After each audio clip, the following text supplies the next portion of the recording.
2 Samuel chapter 6. The ark of God, which was the center point of worship, was in Bala of Judah in the house of Abinadab for the past 20 years. Now, the first in David's royal agenda was to restore the ark to its place of prominence in Jerusalem to show all Israel that the Lord really ruled Israel. The first section describes the joyful reception and procession of the ark of God, verses 1 to 5. The second section contains the dread vindication of the sanctity of the ark, verses 16 to 23. Bringing the ark of God to Jerusalem, verses 1 to. Verse 1. David again brought together all the able young men of Israel, 30,000. 30,000 able young men were the chosen men from all the tribes. David tried to inculcate in his young men the necessity of them being one nation under God. They all agreed that it was the right time to provide a central place of worship for all Israel by bringing the ark to Jerusalem. The ark was a gold-coated wooden box. In it were the tablets of the law that Moses brought down from Mount Sinai, a jar of manna, and Aaron's rod that miraculously budded as a confirmation of his leadership. Hebrews 9:4. The ark represented the gracious presence and glorious reputation of the God of Israel. In the Old Testament times, God spoke to the priest from a place above the ark between the two cherubim that were over the ark. Exodus 25:22. For the past 20 years, the ark was squatted at the house of Abinadab, 1 Samuel 7:1, in Bala of Judah. The parallel account in 1 Chronicles chapter 13 states that Bala was Kiriath Jearim, 1 Chronicles 13:6 and Joshua 15:9. This town was located about 10 miles west of Jerusalem. New cart for the ark, verses 3-4. Verse 3. They set the ark of God on a new cart and brought it from the house of Abinadab which was on the hill. Uzzah and Ahio, sons of Abinadab, were guiding the new cart. Uzzah and Ahio were the sons of Abinadab, a Kohathite. The work of the Kohathites was to take care of the most holy things and carry the ark on their shoulders. When the ark was ready to move, they must not touch the holy things or they will die. Numbers 4:15. This not only marked the reverence due to holy things, but the mystery of the things of God. Numbers chapter 4. Lack of knowledge of the law by the priest and the leader had made them carry the ark in a new cart. 1. Uzzah and Ahio, being children of Abinadab, should have been well instructed in the law to carry the ark of the Lord on their shoulders by its poles. Exodus 25:12-15. 2. David followed the example of the Philistines who had transported the ark using a cart. 1 Samuel chapter 6. David was doing the work of God with the methods of the world. 1 Chronicles 13:1 and 2. God's work must be done God's way. This chapter is a vivid reminder of God's holiness to the Israelites and is a warning to the leaders today.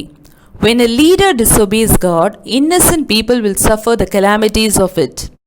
Ahio was guiding the oxen that drew the cart, and Uzzah was on the side to take care that the ark fell not out of it. Celebration for the ark of God, verse 5. David and all Israel were celebrating with all their might before the Lord with castanets, harps, lyres, timbrels, sistrums, and cymbals. Kimichi, a medieval rabbi, biblical commentator, and philosopher, says that these instruments, when played, required an agitation of the whole body. The atmosphere was joyful, exciting, and engaging. It was now that David penned the 68th Psalm, which begins with, "May God arise, may his enemies be scattered, may his foes flee before him." These were also the words used by Moses when the ark set forward. Numbers 10:35. The ark of God was touched. Verses 6-7. Verse 6. When they came to the threshing floor of Nacon, Uzzah reached out and took hold of the ark of God because the oxen stumbled. The turning aside of the oxen to snatch the scattered grain of the threshing floor may have caused the oxen to stumble. The ark was about to fall over and Uzzah reached up to stop its fall. But by God's law, it was strictly forbidden to touch the ark. Numbers 4:50. Uzzah seemed to be profoundly insensible and unfamiliar to the awful sacredness of the ark on which its Levitical bearers were forbidden to lay hands. The ark had been in their house for 20 years. Uzzah ought to have made himself acquainted with them, but he hasn't. Verse 7. The Lord's anger burned against Uzzah because of his irreverent act. Therefore, God struck him down and he died there beside the ark of God. An act of irreverence towards the ark was punished with death. Uzzah had not deliberately done the forbidden thing. He had reached out the ark on impulse when he thought it was falling. His action was an involuntary reflex. But it must be remembered that one of the great lessons which the nation of Israel had to learn was the unapproachable majesty of the Holy God. The ark was a symbol of His presence, and the Levitical ordinances were designed to secure the strictest reverence for the ark. The Lord's wrath made David angry and afraid. Verses 8-9. David's anger was because of the divine judgment upon Uzzah. At Uzzah's death, their hopes to bring the ark to Jerusalem was dashed and their joys interrupted. David named the place Perez Uzzah, meaning the angry reaction against Uzzah. The happy day became a sad day for all the Israelites. Verse 9. David was afraid of the Lord that day and said, "How can the ark of the Lord ever come to me?" David's feelings on this alarming judgment at the displeasure of God made him afraid, since he thought that God's wrath had been provoked because of the movement of the ark and that the punishment would be extended to himself and the people. Obedience to the Lord produces joy to the soul.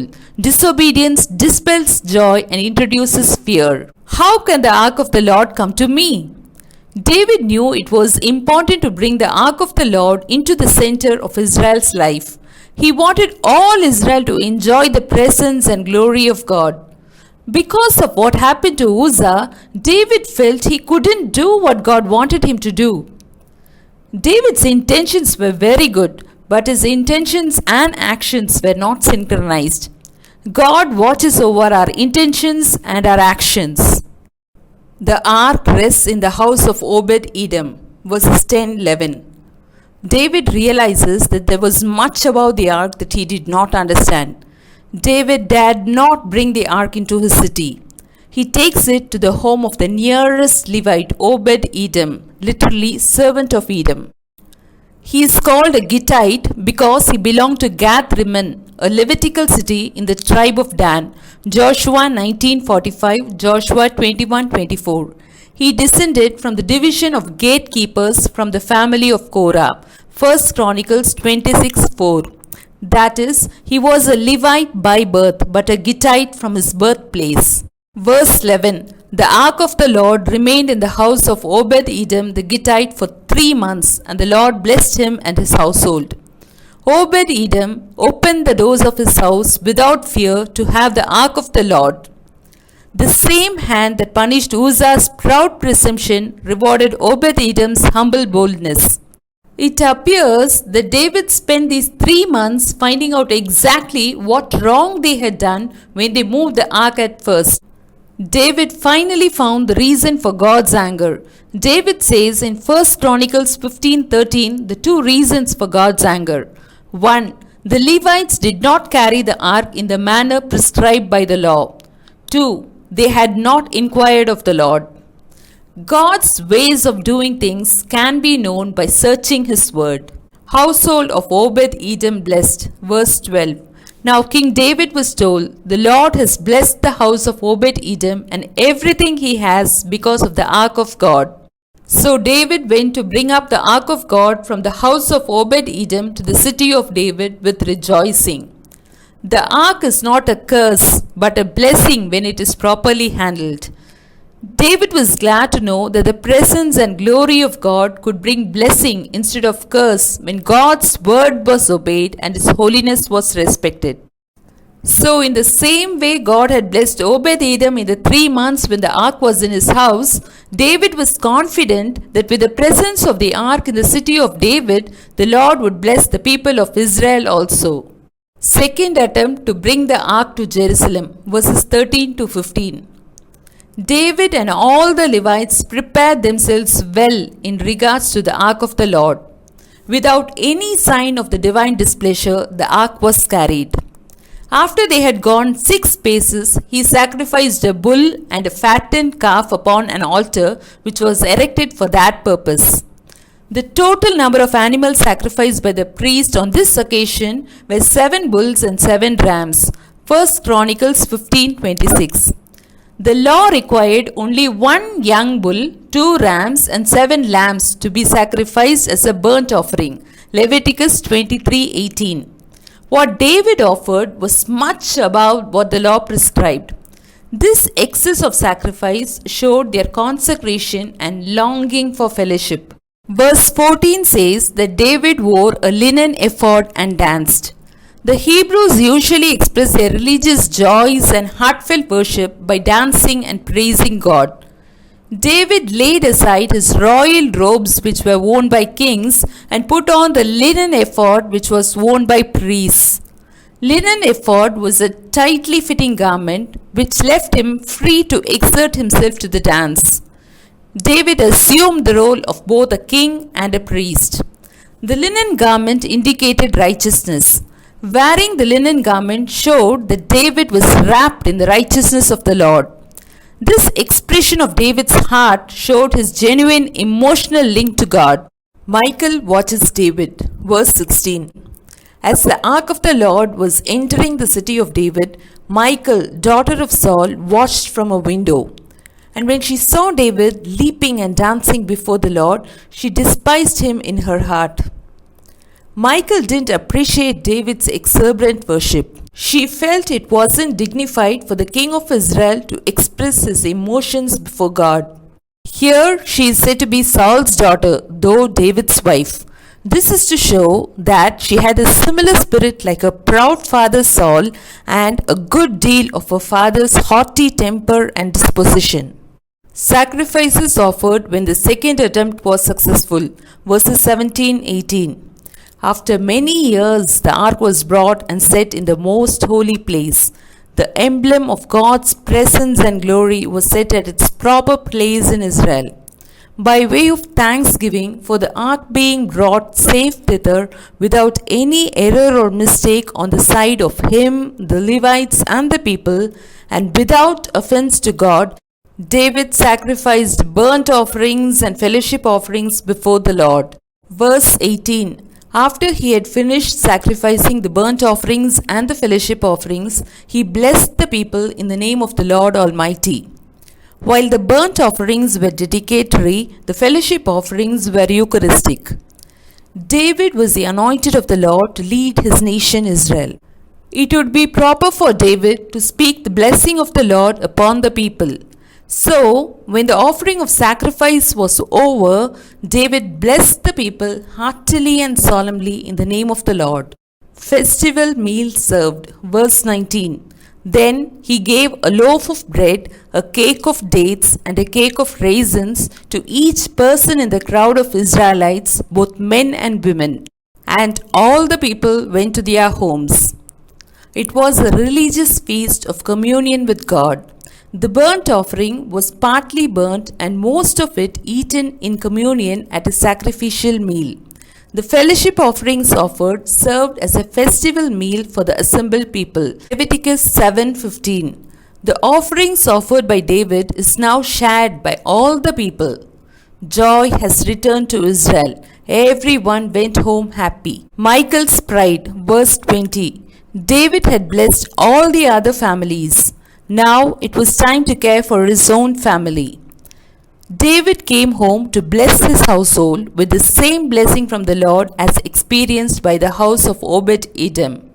However, David was greeted with sarcastic remarks and biting words. The proud daughter of Saul, Michal, spoke by way of derision and contempt because David stripped himself of his royal robe and lowered his dignity by putting a linen ephod on such a grand public occasion. She did not want David to appear as an ordinary man, and especially in front of his servant girls. This attitude of Michal aborted the blessing of God. David humbles Michal's pride, verses 21-22. David didn't let Michal's sarcastic criticism ruin his day. He simply explained the truth. I did it for God, not for you. He humbles Michal's pride by the allusion to her father Saul's rejection by the Lord and the appointment of David as the ruler over the Lord's people instead. Verse 22. I will become even more undignified than this, and I will be humiliated in my own eyes.